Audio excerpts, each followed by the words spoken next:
दोस्तों जियो financial service की बात करें तो यहाँ पे देख सकते हो स्टॉक के अंदर फिर से पॉजिटिव माहौल बनने लगा है। कुछ बड़े फंड हाउस की खरीदारी शुरू हो चुकी है और इसके पीछे वजह कि अब कंपनी के बिजनेस शुरू होने लगे हैं। बहुत जल्द सारे बिजनेस शुरू हो जाएंगे और ऐसे में आप देख सकते हो कि ये स्टॉक आने वाले समय बड़ी बड़ी कंपनियों को टक्कर दे सकता है, बजाज ग्रुप जैसी कंपनियों को।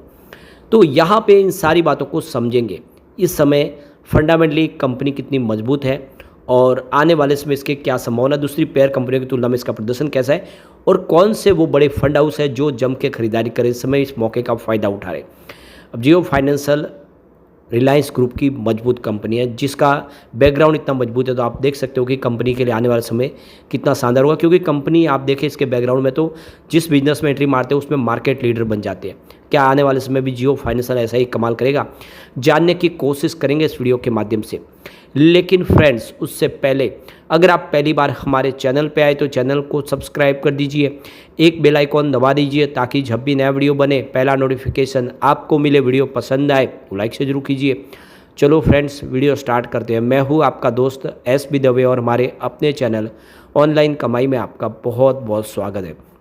तो सबसे पहले बीएसई सेंसेक्स की बात कर ले। आज 81,513 के स्तर पर है जहाँ पे 327 पॉइंट की तेजी है, यानी 0.40% अपर है बीएसई सेंसेक्स। अब अच्छी बात यह है कि पिछले 2-3 दिनों की जो मंदी का दौर था उस पर ब्रेक लगा और आज बाजार में पॉजिटिव माहौल बना है, कुछ खरीदारी हो रही है, यानी शुभ संकेत है। लेकिन बाजार के लिए जो प्रॉब्लम है वो है एफआईडीआई की बिकवाली। तो कल एफआईडीआई ने रिकॉर्ड तोड़ बिकवाली की है। आप ये देख सकते हो कि विदेशी निवेशकों की तरफ से बिकवाली न केवल जारी है, साथ ही नए रिकॉर्ड स्तर पर पहुंच गई है।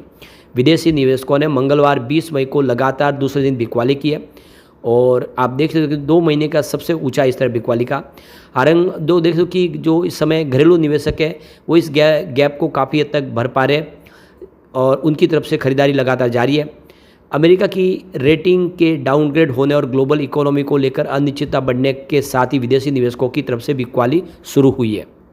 तो आंकड़े के अनुसार एफआई ने मंगलवार को दूसरे दिन भारतीय बाजार में बिकवाली जारी रखी है।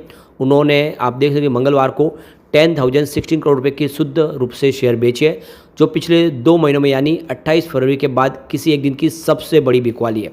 यानी आप देख सकते कि 2 महीनों में पहली बार उन्होंने ज़बरदस्त रिकॉर्ड तोड़ बिकवाली की है। और इसके विपरीत जो घरेलू संस्थागत निवेशक यानी डीआई ने बाजार को स्थिर रखने की कोशिश की और उन्होंने 6,738 करोड़ की खरीदारी की है। तो बाजार को संभालने की कोशिश डीआई की तरफ से हो रही है, लेकिन एफआई ने पिछले 2 ट्रेडिंग सेशन से बिकवाली शुरू कर दी है। तो नेशनल स्टॉक एक्सचेंज के अस्थायी आंकड़ों के मुताबिक देखो कि 20 मई को एफआई ने 14,789 करोड़ रुपए के शेयर खरीदे, वही सामने 24,804 करोड़ के शेयर बेच दिए। दूसरी तरफ डीआई ने 15,376 करोड़ के शेयर खरीदे तो सामने 8,638 करोड़ के शेयर बेचे। इस तरह से एफआई ने 10,016 करोड़ रुपये की बिकवाली की है, डीआई ने 6,738 करोड़ की खरीदारी की है, जिससे बाजार को थोड़ा सा संभलने में मदद मिली। लेकिन स्थिति अभी भी देखें तो दबाव की बनी हुई है।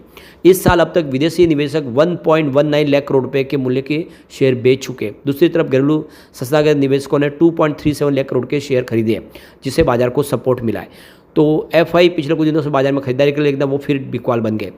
अब यहाँ पे निफ्टी फाइनेंशियल सर्विस की बात करें 26,296 के स्तर पर, जहाँ पे 102 पॉइंट की तेजी यानी 0.39% की तेजी है। अब जियो फाइनेंशियल की बात करें तो देख सकते हो कि 273 के आसपास समय आपको ट्रेड करता हुआ दिखाई देगा 0.88% की तेजी के साथ। तो जियो फाइनेंशियल इस समय काफ़ी ठीक लग रहा है। अब यहाँ पे अगर हम इसके पेयर कंपनियों से तुलना करें, इसका पी रेशियो कैसा है, क्योंकि वही सवाल आता निकल के क्या स्टॉक महंगा है।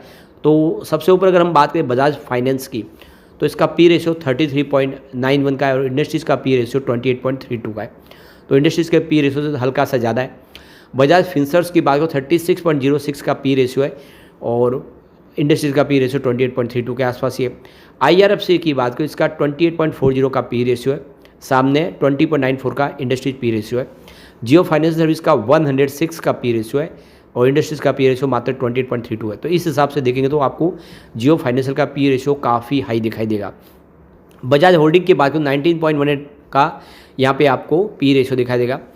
चोलामंडल फाइनेंस की बात करें तो इसका 31.74 का पी रेशियो है और इस हिसाब से आप देख सकते हो कि ये जो इंडस्ट्रीज़ का पी रेशियो के आसपास ही है और बजाज होल्डिंग तो इंडस्ट्रीज़ के पी रेशियो से काफ़ी नीचे है।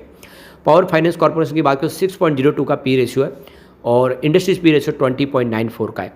इसके अलावा श्रीराम फाइनेंस की बात करें तो 14.90 का पी रेशियो है, जो 28.32 के इंडस्ट्री रेशियो से काफ़ी नीचे है। आरईसी का 6.52 का पी रेशियो है, जबकि इंडस्ट्रीज पी रेशियो 20.94 का है। बजाज हाउसिंग फाइनेंस की बात करें 48.56 का पी रेशियो है और इसका इंडस्ट्रीज का पी रेशियो 18.52 का है, तो उससे ये थोड़ा ज़्यादा है। एसबीआई कार्ड की बात करें 45.43 का इसका पी रेशियो है, जो इंडस्ट्रीज रेशियो जो 28.32 उससे काफ़ी ज़्यादा है। मुथूट फाइनेंस की बात करें तो 15.29 का पी रेशियो है, जो इंडस्ट्रीज पी रेशियो से आधा है लगभग। और पीबी फिनटेक की बात करें उसका पी रेशियो 240 का है, जबकि इंडस्ट्रीज का पी रेशियो 34.60 का है। तो इस पूरी लिस्ट में आपको पीबी फिनटेक खाली एक पी रेशियो के हिसाब से आई दिखाई देगा, उसके बाद में जियो फाइनेंशियल है। ये एक प्रॉब्लम जरूर है इसके लिए।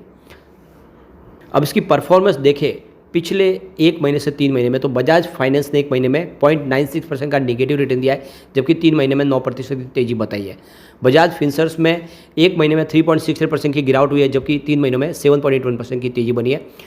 IRFC 4.62% का तेजी रिटर्न दिया है 1 महीने में, और 3 महीने में इसने 9% के आसपास का पॉजिटिव रिटर्न दिया है, जबकि जियो फाइनेंशियल ने पिछले 1 महीने में 10.91% का पॉजिटिव रिटर्न दिया है और 3 महीनों में लगभग 17% का पॉजिटिव रिटर्न दिया है।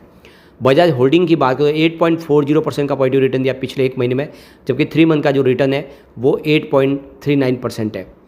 जबकि चोलामंडल फाइनेंस की बात करें 0.11% का निगेटिव रिटर्न 1 महीने में, और 3 महीने की बात करें यहाँ पे 19% का इसने पॉजिटिव रिटर्न दिया है। और यहाँ पे पावर फाइनेंस की बात करें 7.03% का बड़ा निगेटिव रिटर्न दिया है 1 महीने के हिसाब से, और 3 महीने के हिसाब से 4.08% का पॉजिटिव रिटर्न दिया है। श्रीराम फाइनेंस ने 6.85% का निगेटिव रिटर्न दिया है 1 महीने के हिसाब से, 3 मंथ के बाद हिसाब से देखें तो 11.92% का पॉजिटिव रिटर्न दिया है। आरईसी लिमिटेड की बात करें तो 11.14% का निगेटिव रिटर्न दिया है 1 महीने में, और 3 महीने के हिसाब से देखें तो 2.54% का निगेटिव रिटर्न दिया है।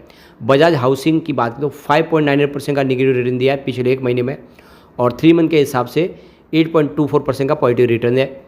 और एसबीआई कार्ड ने 0.80% का निगेटिव रिटर्न दिया है पिछले 1 महीने में, जबकि 3 मंथ के हिसाब से देखें तो 8.05% का पॉजिटिव रिटर्न है। मुथूट फाइनेंस की बात करो 6.14% का निगेटिव रिटर्न है पिछले 1 महीने में, और यहाँ पे 3 मंथ के हिसाब से भी 6.51% का निगेटिव रिटर्न है। पीबी फिनटेक ने 1.92% का पॉजिटिव रिटर्न दिया है पिछले 1 महीने में, जबकि 3 मंथ के हिसाब से 9.93% का पॉजिटिव रिटर्न है। तो अभी 3 मंथ के हिसाब से सबसे शानदार रिटर्न अगर किसी का तो चोलामंडल फाइनेंस, जिसका लगभग 20% के आसपास का पॉजिटिव रिटर्न है। उसके बाद में देखें तो जियो फाइनेंशियल है, जिसका 17% का पॉजिटिव रिटर्न है, यानी पिछले 3 महीनों में जियो फाइनेंशियल ने बेहतर किया है।